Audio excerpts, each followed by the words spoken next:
后来乡亲继续来看高雄有一个43岁爸爸，长辈阿嬷带着后生查囝到基丁八壳博物馆的头前一个山坡来耍水。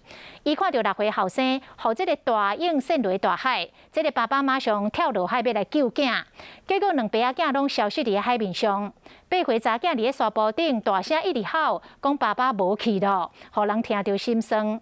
海巡队员透暝来搜救，早起一透早先找到这个爸爸，到早起10点外找到这个后生，2爸仔囝拢过往咯。囡仔的进步靠甲真伤心，风救起来敢若剩冰冷的遗体，不过另外阁有囡仔的爸爸嘛伫半暝风吹着。爸仔囝拢已经无命。寻获就是昨日2位溺水民众，但是寻获的时候已经没有生命迹象。昨暝阿嬷死者带2位囡仔，8岁查某囝，阁有6岁后生来到基丁的海边佚佗，想要甲后生雄雄互海涌卷去。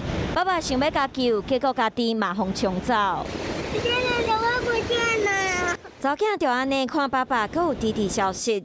一场意外夺走2条人命，这是面切过去规家伙仔欢喜的笑容，即马无法度阁看到。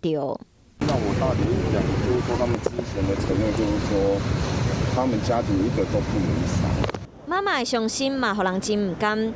甘来采靠家属后续的安慰，阁有陪伴。海巡提醒民众，虽然南台湾8、6礼拜无落雨，不过最近因为外围环流的影响，海面的风影真大，呼吁民众莫去海边佚佗，避免发生意外。